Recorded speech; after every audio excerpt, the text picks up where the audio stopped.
Buenos días, tengan todos bienvenidos a esta entrega del día de hoy de Geopolítica. Aquí estamos para nuestro compromiso habitual a esta hora hasta las 9 de la mañana por 14 TV en todos los cables, en el 14, el audio en tiempo real en Samantha Radio Online, que repetimos a las 4 de la tarde, y también en nuestras redes sociales.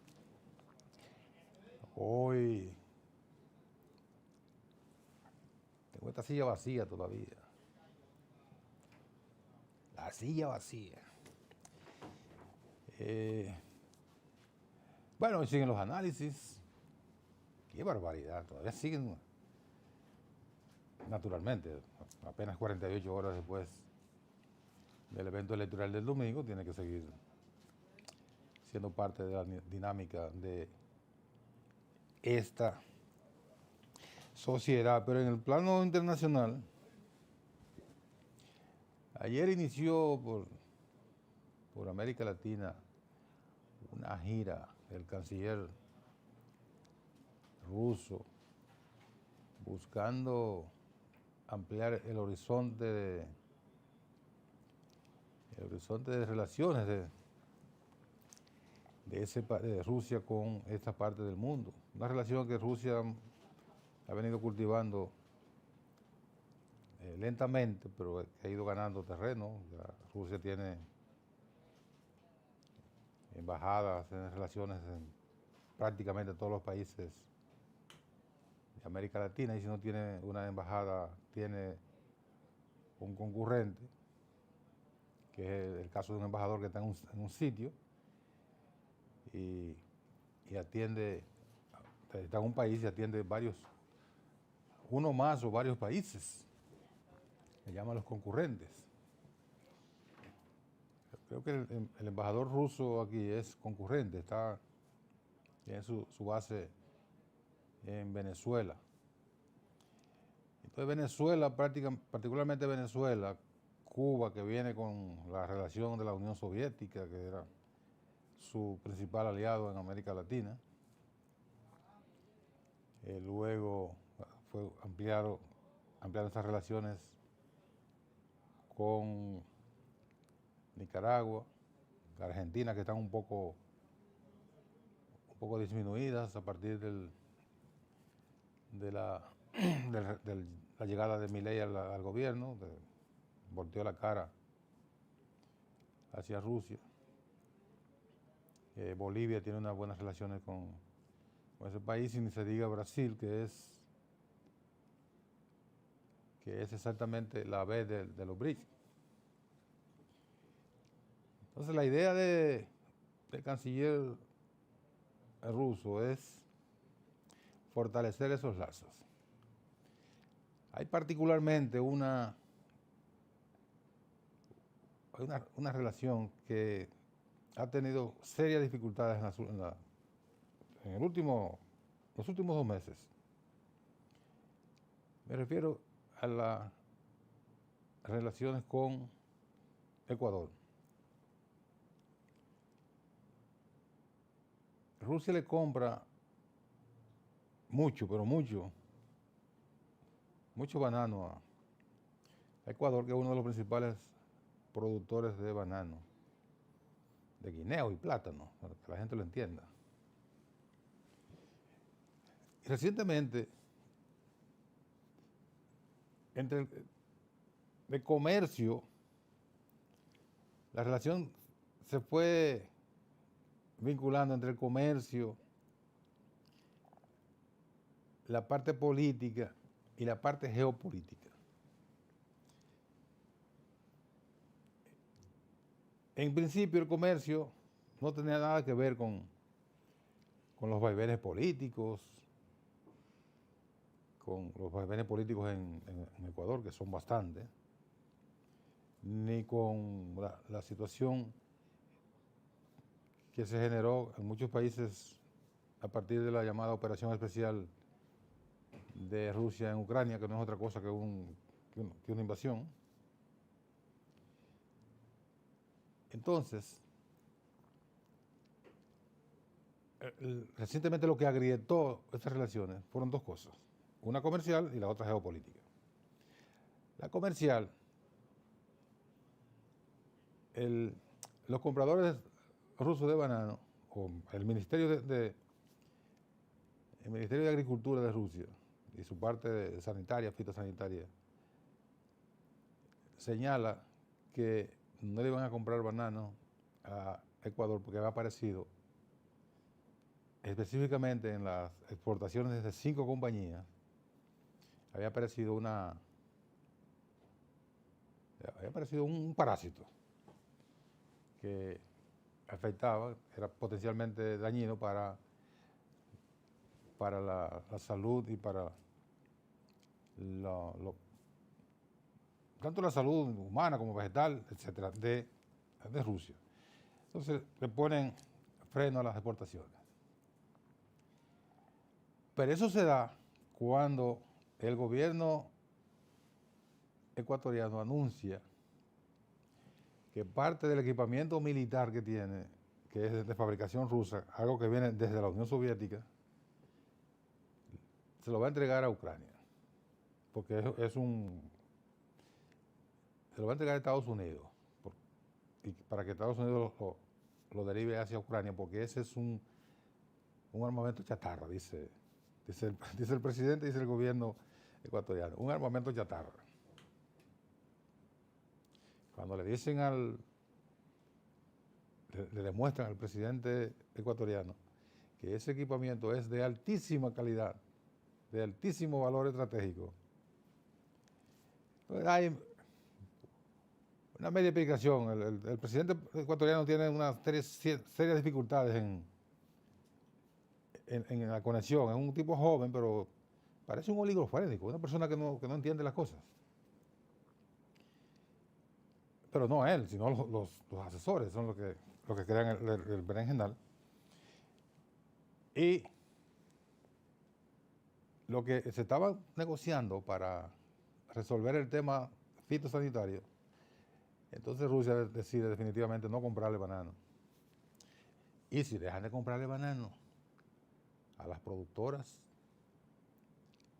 ecuatorianas, la economía de ese país, que está vuelta un desastre, terminaría siendo descalabrada. De repente dan una vuelta rápido y dicen que ya no van a entregar el armamento a Estados Unidos, porque lo que se buscaba era involucrar indirectamente a Ecuador en la guerra Rusia-Ucrania. Cuando se produce esa decisión de no entregar el armamento, inmediatamente desaparecen también las cuestiones sanitarias o fitosanitarias de los guineos y plátanos de Ecuador. Entonces, esa gira, reitero, tiene que ver con cuestiones como esa, porque está conectada al reclamo, al pedido, a la recomendación de varios funcionarios de los Estados Unidos, la comandante del Comando Sur que estuvo aquí, que es una generala de 4 estrellas, la propia vicepresidenta de los Estados Unidos, el canciller que es el secretario de Estado y otros, el ministro, el secretario de Defensa, etcétera, han estado muy activos procurando que países de América Latina se involucren en la guerra mediante la cesión de armas rusas a Ucrania. Cada país que tenga armamento ruso y se lo cede a Ucrania es una forma indirecta de involucrarse en el conflicto. Y entonces esta gira del canciller Sergei Lavrov tiene que ver con este juego de intereses geopolíticos. Por un lado, Estados Unidos quiere que los países de América Latina se metan en la guerra, y por otro lado, Rusia no quiere que eso ocurra, porque no quiere que la relación que ha construido durante un tiempo más o menos largo se venga abajo por una decisión que es presionada por los Estados Unidos buscando compañeros de viaje para meterlos en la guerra de Ucrania, a santo y cuenta de que Europa está metida y el empantanamiento que tiene la guerra de Ucrania, sobre todo el empantanamiento que tiene Ucrania para hacerle frente a ese conflicto, a esa guerra, ya no depende de tanto de dinero, ya no depende de ayuda, tanta ayuda que le ha dado Estados Unidos y la Unión Europea, sino parecería que dependería de otras realidades. Pero ¿cuál puede ser la otra realidad? Encontrar más socios fuera de las fronteras europeas que le den por lo menos un respaldo numérico, en cuanto a que si 10 o 12 países de América Latina están directamente o indirectamente involucrados en la guerra o en el conflicto, entonces ya Ucrania se siente un poco más, con un mayor respaldo. Y Rusia no quiere que eso ocurra, también por una razón estratégica y de geopolítica.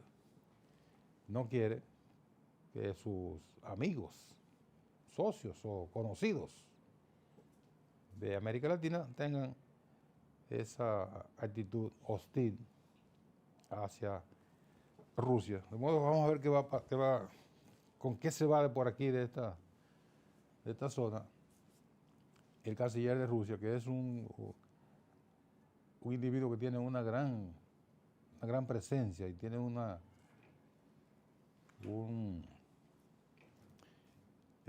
estatura importante en la diplomacia del mundo en estos momentos, a pesar de que hace una labor diplomática bastante complicada, porque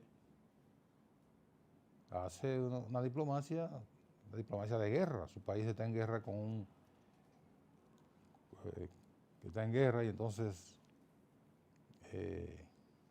algunos amigos que pudieran tenderle la mano tratan de no hacerlo por una cuestión de prudencia de estos países. Pero reitero, Rusia no quiere perder a sus amigos de América Latina, y hay que enmarcar esa gira de Lavrov en esa determinación. ¿Qué va a pasar?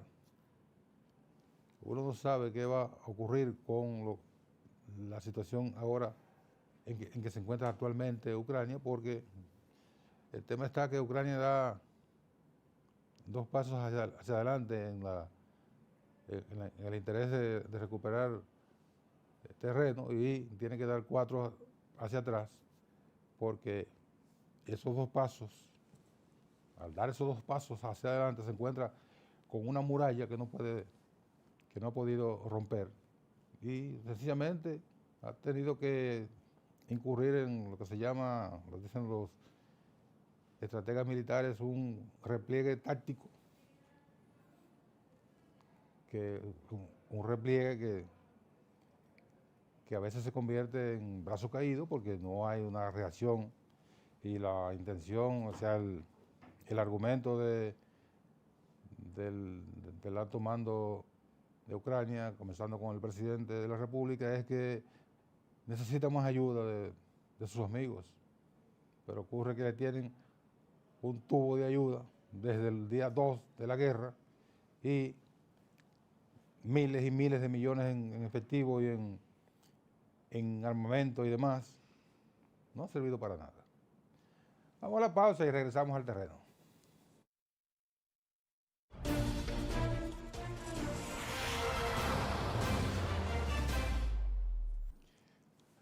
Bueno, seguimos aquí en el terreno ya. Entonces, ayer el presidente de la República, que tuvo la LA semanal, él habló del tema, ¿no? Él ha dicho en reiteradas oportunidades que no le gusta tocar temas políticos en la rueda de prensa, la LA semanal, porque es un espacio de gobierno, eso lo está haciendo en el Palacio Nacional y no quiere vincular una cosa con la otra. Pero él, como principal figura del PRM, no podía estar desligado de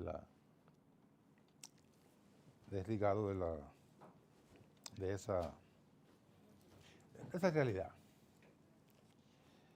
Pero el presidente de ayer, el tema era la seguridad alimentaria o alimenticia. Significa la capacidad que tiene un país para proveer a sus ciudadanos de los alimentos que necesita, que requiere cada día para vivir.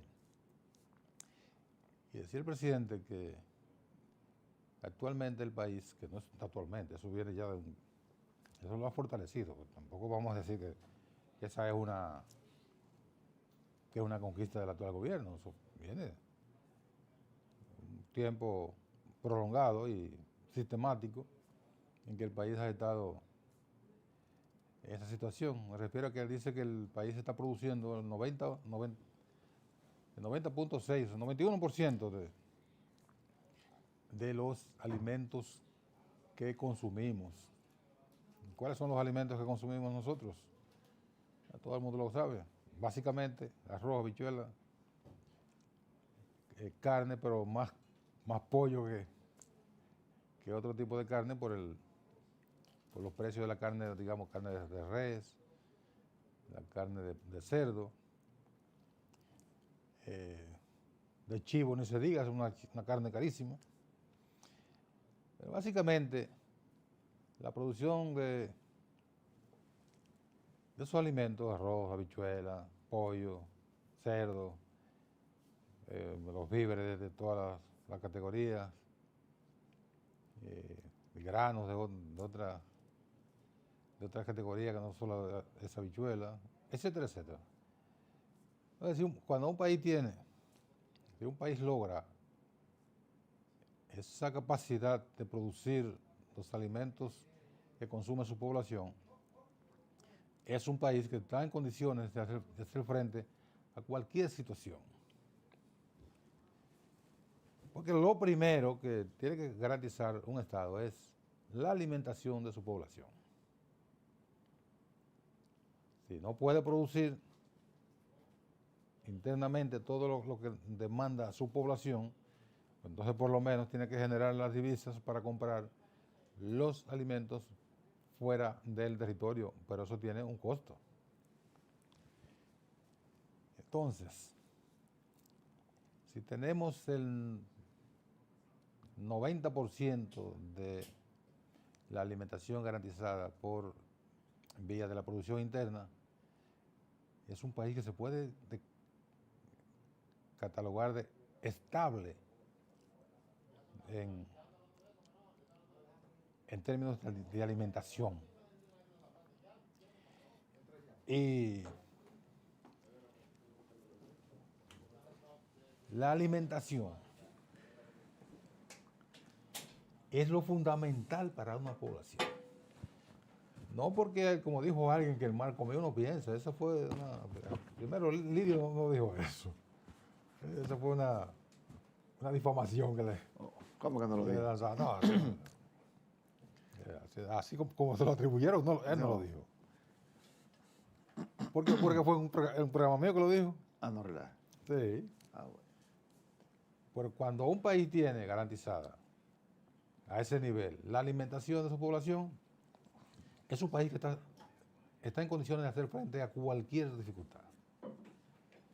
A cualquier dificultad. Entonces, ¿qué es lo que alguien puede decir? Bueno, ¿y por qué tan caros los alimentos? ¿Por qué están caros los plátanos? Está caro el pollo, está caro el arroz. Relativamente, porque depende del arroz que usted compre. Si usted compra un arroz de primera, lo puede pagar a 40 pesos la libra, pero ahí hay diferentes grados de calidad del arroz. El arroz que consume el 80% de la población dominicana no es un arroz de 40 pesos. ¿O sí? No, ni cerca. Un arroz de 25, 28, 30. 30 pesos.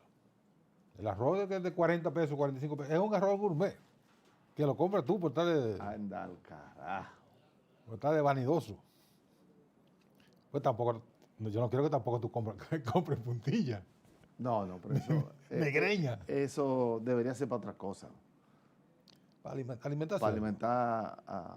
los cerdos. Claro, para alimentar animales. Debería utilizarse.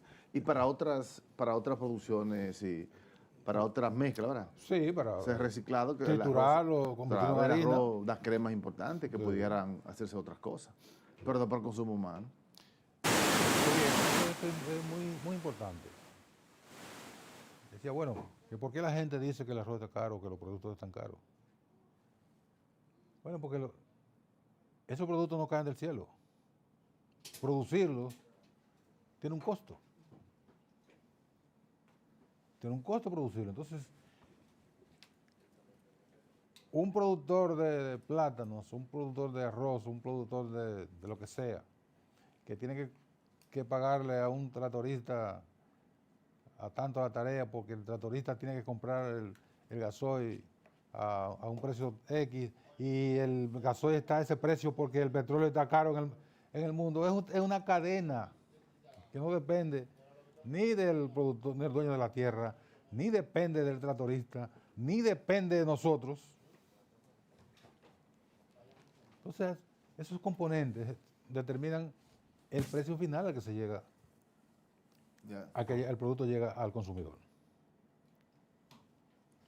No, no estoy inventando nada, que tú te quedas mirándome como ¿qué diablo? Oye, pero- Aquí está Rafael Solano. Arreglita, ¿verdad que sí? Tú sabes que todos esos componentes vienen por múltiples factores. Múltiples. Y eso es algo conocido. Ya Pero por todo el pero todo tiene costo. Claro. Porque ¿qué es el precio final? El precio final es, tú lo sumas el costo, Un conjunto de de variables. el trabajo, el dinero invertido, que es lo que te permite el precio, porque mientras tú tengas, si tu costo de producción es 20, tú no lo puedes vender en 20, Ni a 15. ni a 15. Entonces no tiene sentido el negocio. Deja ese negocio y te va para otro. Claro. Eso sí no es con el Estado, ¿verdad? Cuando es con el Estado, sí, el Estado siempre pone la mayoría y se lo da a los otros. Bueno, pues ahí hay también hay un objetivo. Cuando el Estado incurre en esa llamada que le dicen así para tratar de confundir a uno que no sabe de eso. El sacrificio fiscal. Sí, incentivo Incentivo al desarrollo no. de X. Mentira, eso es repartir los bienes públicos. Sacrificio fiscal. No, pero lo de abajo el sacrificio. ¿Sacrificio fiscal de qué? ¿De qué? Sacrificio fiscal es si usted, bueno, usted debe cobrar 10 Sí, y para incentivar solamente cobra 8. 8, sí. Usted tiene Es un sacri- sacrificio. Usted tiene un sacrificio fiscal de Claro. 2. Pero al final, ese 2 que usted deja de cobrar se devuelve por alguna vía porque el sacrificio fiscal para que tú produzcas es que si tú producías 5 y mediante el sacrificio fiscal te pongo a producir 10, yo te cobro impuestos por 10. Al final el Estado lo recupera. ¿Y qué es bueno? Para el Estado, si esa es la intención. Esa es la intención del sacrificio fiscal. Sí, pero en la realidad eso no se parece en nada a lo que pasa en este país. No.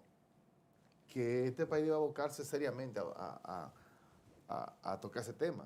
Sí. Pero hoy el tema, yo no sé si tú ya hablaste con amigos televidentes sobre... Te estaba esperando. Yo Bueno, primero hablé de la gira de Sergei Lavrov por América Latina, ¿de? el canciller ruso. Sí. Y Interesante eso. interesantísimo. Y después yo expliqué más o menos cuál es la intención de esa gira. Lo que uno percibe, ¿verdad? Sí. Y luego me conecté con el tema de la autosuficiencia Alimentaria. Que debiera ser una meta de cada país. Eso es interesantísimo que Claro. nosotros pudiéramos abordar. Claro. Pero aquí se trata con cifras muy, muy pobres. muy pobre ese tema. Pero ese es harina de otro costal, como dirían en buen campo. Sí. Entonces, hoy amanecimos en un día martes interesantísimo. En un histórico. capítulo de la... Sí, para la República Dominicana.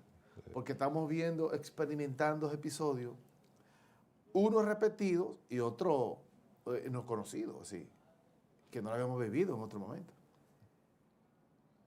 Oh, pero venga, hay una canción que dice, eso ya lo viví. Sí, pareciera Eso ya lo vivimos. cíclico. Y ojalá que, y yo le decía, me digo de la siguiente manera, sí. Aquí hemos vivido elecciones muy parecidas y yo con muchos amigos, el momento que hablábamos, compartíamos, yo le decía los paralelos de las elecciones. En el 2002, por ejemplo, el PRD, ¿verdad?, de Hipólito Mejía. Hipólito dijo hasta la saciedad, si sacan más de un senador me voy para Gurabo A sembrar a sembrar yuca, esa frase famosa. ¿Y qué pasó? Hubo un senador. Un senador, José Tomás Pérez, en la capital. ¿Y 2 años después? 2 años después, toda esa población que le dio 30 senadores al PRD, ese de la capital, y a Mario Enrique Castro Le quitó la presidencia de la República. pero de manera abrumadora. Por 16 años. Así es. Dimos vueltas y el 2008 fue en elecciones muy suaves, sin ninguna confrontación. Muy desiguales. Desiguales. En el 2012 hubo una confrontación directa entre el regreso de ese mismo que se explotó en el 2004 y la llegada de Danilo Medina, donde el Estado se impuso, sí, a la sazón de Leonel Fernández. Porque además el pasado era muy fuerte todavía para regresar. Óigame, en el 2016 Danilo Medina ganó las elecciones más aplastantes de la historia de la República Dominicana. Hasta el sol de hoy. Primera vez que el partido del PLD solo sacó más del 50%. 53%. 51%. Y el PL... Y los aliados le sumaron 11 más. Y sacó casi 62% en las elecciones del 2016. 2 meses Fue un plebiscito. después... Sí, Un plebiscito. fue una ratificación. Entonces, las elecciones que más se parecían a la del 2016 eran estas del 2024. Porque el 2020, Danilo ganó en el 2016 y un año y medio después, ya la mitad de la población no quería ver a Danilo. No valía 2 pesos. No quería ver a Danilo ni en pintura. Y el 2020 le dio una pela de calzón quitado, no a otro, a Danilo Medina. Sí. Es decir, ojalá que esa aureola, esa bondad, esa miel de la que disfruta hoy el PRM ese boom. Y Luis Abinader no sea tan efímero como la que tuvo el PRD en el 2004 y como la que tuvo Danilo Medina en el 2020. Te voy a corregir un poco. Bueno, a corregir no. Voy a opinar de la siguiente manera. Darte toda la razón porque es un proceso que todos conocemos. Pues eso fue ayer. Claro. No parece que fue ayer, ¿no? Como la canción. Fue ayer. Sí. Hay una diferencia entre ambos. ¿Entre cuál y cuál? Bueno, el del 2004 no hay ninguna posibilidad de que eso se repita. Del 2002 al 2004, eso no hay ninguna posibilidad. No, cada proceso es diferente. Pues lo de 2002 fue una barrida y en el 2003 vino una barrida económica entonces, Sí. que barrió la barrida política. Como el que estaba en el poder. Ahora no hay ninguna... En el 16, el PRM era un partido que estaba en construcción, tenía 3 años. En el 2013. 3 años. En el 13 se descalabra el PRD y hay un vaciado del PRD hacia el PRM. Sí. Pero ya en 2016 hay elecciones, son apenas 3 años. Sí, la construcción de un partido político.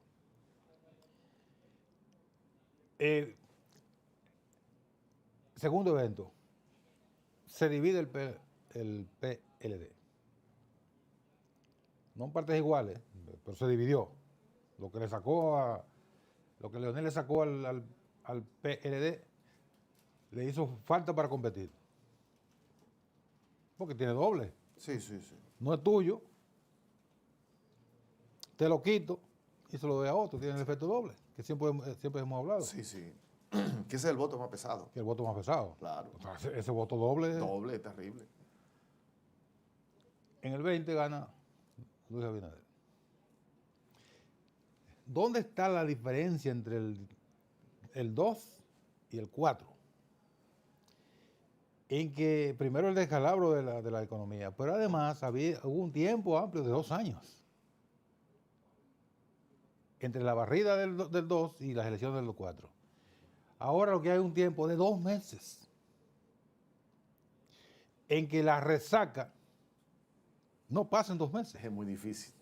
No pasa en 2 meses. Es muy difícil. Tú que eres bebedor. No, tampoco. Eso es asá. Aquí el que sabe de eso es asá. Pero yo estoy claro contigo. No Estoy hay tiempo. plenamente de acuerdo contigo. Sí, pero oye, vamos a lo siguiente. Cuando en el 16 se produce el plebiscito en favor de Danilo, Sí. que el PRM gritó que le hicieron un fraude. Que- Fraude no. Un abuso de poder. Un abuso de poder. Claro. Que Abinader no reconoció nunca a Danilo Medina. Hizo bien. Claro.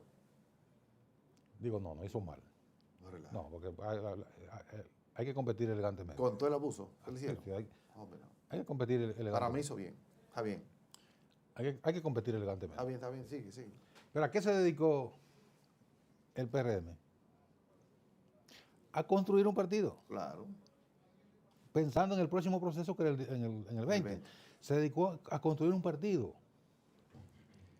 ¿Qué yo percibo que ocurrió en el 20, en el caso del PLD, y está ocurriendo ahora, aunque la resaca apenas ni siquiera ha amanecido todavía, la fiesta sigue igualita, y los efectos de la resaca están todavía crudos?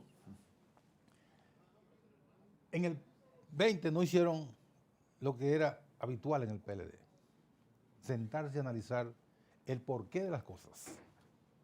Aunque Danilo dijo que se debió, que si no estaba la logística, Mentira. todo eso puede ser parte. ¿Y qué están haciendo ahora?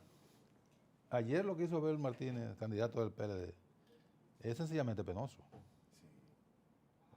O sea, nosotros perdimos las elecciones porque abuso de los recursos del Estado, una casi desigual, la mentira de la abstención, que la Junta ayer mismo se la desmontó. No, eso fue falso. Se la desmontó Totalmente ayer falso. al PLD, a la Fuerza del Pueblo y a medios de comunicación, Pero además... que un 70%, es mentira. La Junta publicó un comunicado diciendo, en pocas palabras, como son las cosas buenas, no uso el término, porque la Junta no puede usar el término. No. Ustedes están mintiendo al pueblo. Sí. La abstención es alta verdad. Pero la abstención, usted tiene que sacarle los 870,000 votos que hay en el exterior que no tienen derecho a votar en las municipales. Claro. Sáquele eso. Si le sacamos esa población del exterior, la votación, la concurrencia fue de 47%. Así es. El 47% es lo que vota en las elecciones presidenciales de los Estados Unidos. No, y sigue siendo un porcentaje de lo más alto de todo el hemisferio. El 47%. Claro. Es decir, eso no es bajo. Para unas elecciones municipales. Sobre todo unas elecciones municipales. No, claro. Eso es mucho. Claro. Súper bueno. Ya. Ahora, era una buena forma de cambiar el relato, porque en realidad fue una aplastante, apabullante y vergonzosa derrota. Lo que le infligieron fue una pela de calzón quitado. Sí. Y yo le decía a un amigo, es que todavía la población dominicana, después de romper un matrimonio de manera abrupta, donde nos tiramos todos los palos encima y todos los hierros y todos los ajuares de la casa, no estaba preparada para recuperarse con el PLD. No, eso todavía estaba igualito. Con Leonel y el PLD, igualito. Y por más diferencia que tuviese con este gobierno, no era suficiente. Es decir, el fenómeno del cambio no estaba en el escenario electoral. Yo lo explicaba 50 veces hasta aquí en este proceso. Lo explicamos aquí mucho. 1000 veces, señores, que usted está confundido. El cambio no es parte, ni la lucha por la economía, eso no está en el escenario electoral. No está, eso no está en el imaginario. No está en el imaginario, todavía pesa más el pasado. aún pesa más, mucho más. Por eso el gran voto de rechazo, y es verdad que ellos lo dicen, hay un rechazo a la clase política, sí, pero a la clase política del pasado. Porque votaron por este, porque si hubiera sido un rechazo no votan por ninguno de ellos. Está bien, pero vamos a suponer que es cierto que hay un rechazo a la clase política. Vamos a suponer que la población se harta del comportamiento de los partidos y los políticos, pero como la monja. Sí, pero a todos. A todos. Sí, a todos. No que al gobierno. No, que esto es un rechazo a la clase política y a la forma de gobernar. Pero eso es mentira, porque la forma de gobernar acaba de obtener el 90% de los territorios en disputa. Sí. Entonces, no es un rechazo a la forma de gobernar de Luis Abinader. No. La expresión hacia el gobierno es menos que la oposición.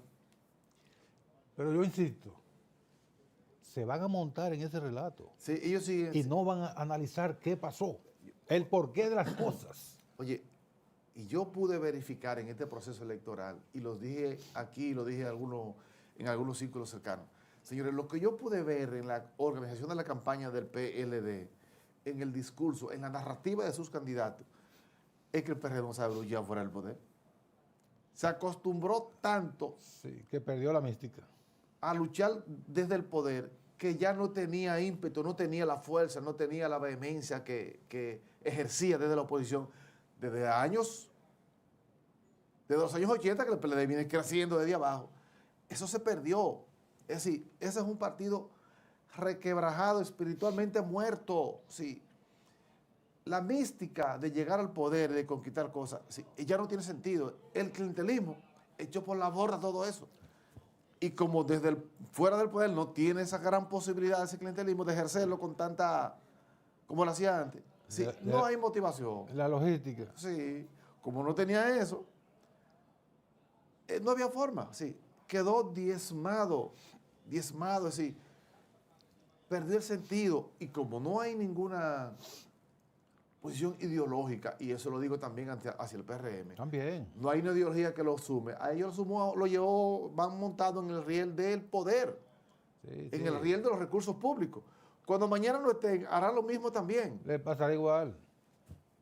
Les pasará igual, porque un partido que se construye en la oposición es lo que tú estás señalando muy correctamente. El PLD se construyó de 18,000 votos en el 78 a 180 en el 82. ¿Cuántos son? 10, ¿verdad? Eso es exponencial. Sí, claro. A 360 en el 90. En el 86. En el 86. Sigue siendo exponencial. Claro. A 735 en el 90. Claro, y en el 94 fue mucho más. No, en el 94 bajó. Sí, porque ahí hubo una situación especial. Pero ya en el 96 ya era gobierno. Pero te creció. Claro, venía de manera creció así, una tendencia en esa misma proporción va a ser la baja. Es así que va. Bueno, y viene de todo eso al piso. Bueno, según los porcentajes que están saliendo, está sacando un 13%. Sí, pero eso era la estimación. Sí. Tú lo sabes muy bien. Que está en el punto clave, entre el 10 y el 15. No. Su lucha. No. La marca estaba por encima de eso. Quien estaba en ese rango es Abel Martínez. Sí, es muy bajo. Sí. Bueno, la marca estaba en 17. Sí. Claro. Sí. Es totalmente estrepitoso lo que ha pasado. Y mucho peor con la Fuerza del Pueblo. Sí, me sorprendió la Fuerza del Pueblo. Mucho peor. Yo pensé que esa construcción... Era mucho aguaje. Pero ahí el culpable fue Leonel Fernández. Ah, sí. ¿Y por qué? Sí. Lo hemos dicho aquí. Una hemorragia. No está cerca del hospital. Y si en una vena vital, sí, no da tiempo a llegar al hospital, te va a desangrar. ¿Qué tú haces? ¿Qué tú haces? O tienes que poner un torniquete. Ese torniquete se llama Alianza Rescate RD. Ay. Pues yo no entiendo cómo una persona con el entrenamiento del presidente Fernández cae en esas, En realidad le disminuyó. Yo no lo cae había pensado nunca. en esas actitudes infantiles. No, pero es que además es que Leonel quedó sin argumentos. Yo lo dije aquí en esta mesa en varias ocasiones a varios dirigentes de la Fuerza del Pueblo. Señores, no recurran al pasado para vender el futuro. Mientras recurran al pasado, no tendrán futuro. Si recurre no, ven a la ilusión del futuro, no el pasado. Tienen tiempo de recuperarse. El pasado es un referente pasado. No, pero para el pasado es importante. Sí, es importante, pero no como la meta. El pasado no puede ser la meta. Y ellos lo vieron como la meta. Tiene tiempo de recomponer. Además, bueno, ahí vamos ahora. Hay que ver, es que la política es una ciencia muy, muy hermosa. Sí, pero yo ahora les recomendaría que no usen la parte de la ciencia de la política, Ajá. sino que usen el arte. El arte, bueno. Entonces, O sea, lo práctico. vamos a, mira, qué difícil. Si tú no le pones ideología, no le pones mística al poder, tu voto es frágil, es débil. Está expuesto a lo que pasó ahora, como en otra contienda. Tienen tiempo. ¿Tienen tiempo? Tienen tiempo. Después de esa descripción, eso. Tienen tiempo, Leandro. Claro, yo no he mencionado el tiempo. Sí, pero tienen tiempo si entienden que tienen que corregir las cosas que salieron mal y no andar echando la culpa a otro. Que los recursos del Estado, bueno, eso puede ser un elemento. Puede ser. Puede ser un elemento. Nosotros vivimos uno de los escenarios. Yo que caminé muchos centros de votaciones observando. ¿Qué tuviste en los centros? Lo mismo que vi en el 2016. Y anteriormente, y anterior. Este país está obligado a hacer una parada. Ya el PLD lo aplicó de manera aberrante, terrible, la aplicación de los recursos del Estado en beneficio particular. Y ahora el PRM en el 2024 lo aplicó sin ningún reparo. El uso y abuso de los recursos públicos para conquistas electorales. No hay ninguna, y ellos lo sufrieron ambos. Entonces, eso debe llevarnos a una reflexión del sector, de la clase política, de los medios de comunicación, de los sectores productivos. Es decir, el tipo de elección que se da en la República Dominicana no debe ser esa parafernaria y todo ese movimiento que se dan frente a un recinto electoral y en las calles adyacentes. Eso no puede ser posible. Eso debe ser un ejercicio ciudadano, cívico, normal. No una expresión de comercio, que es lo que está ocurriendo. Claro, no. Eso es un mercado de purgas. Sí. Es un mercado de purga, del más barato y rastrero que puede existir. Eso hay que buscar la vía de cómo terminarlo. Ahora, lo hemos dicho aquí en muchas oportunidades y lo reiteramos. Es que el clientelismo no es de arriba hacia abajo. Es de abajo hacia arriba. Es de la sociedad. Dame lo mío. Porque no hay reglas. Y hablando de reforma. Tú estás aspirando. Tú eres candidato. Y tú no le llevas nada y la gente dice, ahí no hay vida. No hay vida, es una barbaridad. Sí, entonces, ¿qué hace? Eso está en la psique, porque la reglamentación no permite que haya un ejercicio libre ciudadano. ¿Qué hacen todos los políticos entonces? Bueno, sí. Vamos a buscar vida porque si no, no conseguimos votos. Y buscamos los cuartos donde vengan. Donde vengan.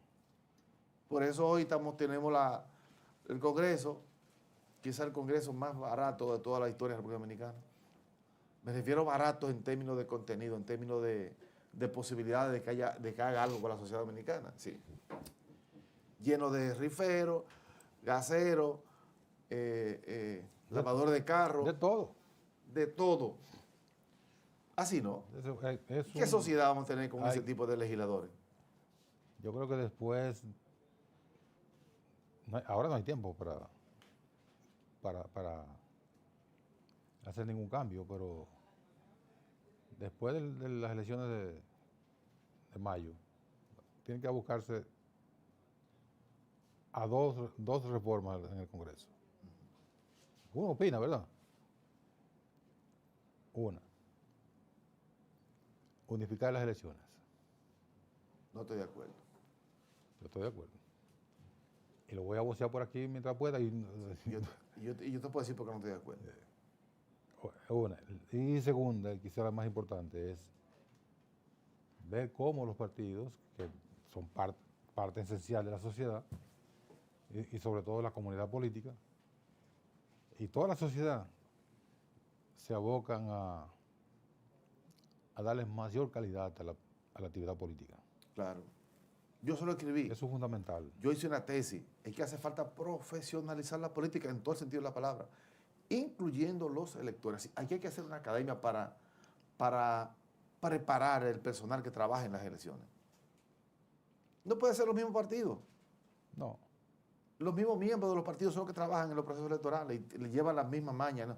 Eso hay que profesionalizarlo. Es decir, son los muchachos del bachillerato que lo vamos a entrenar para eso, son los que están en las universidades, esos son los que dominan la mesa. Y ahí estamos creando ciudadanos. Claro. Comprometidos. Y tenemos garantizado, desde los que están ahora en octavo, en séptimo, que van a ir sustituyendo a esos muchachos. ¿Sí? Uno de los ciclos de ustedes de formación es eso, construir la democracia. Sí. No es mano de los partidos, hay que llevarlo a la academia. Pero hay que llevar a la academia lo que forman, lo que hacen las campañas electorales. Así. Tú no puedes ser cualquiera. Y no abomine de los partidos y la actividad política. Porque ocurre que esa es la actividad que genera los gobernantes. Claro. Entonces usted tiene que participar. Exigir y darle más calidad a los gobernantes. Porque de lo contrario, me van a seguir dando la razón. Sí. Que eso no es mío, sino del Barbú. ¿Elecciones para qué? ¿Elecciones para qué? Eso no expresa nada. Que ahí no está la expresión libérrima de la gente, ni la democracia, ni nada. Eso es una fiesta del clientelismo político. No vale la pena entonces. Hasta mañana.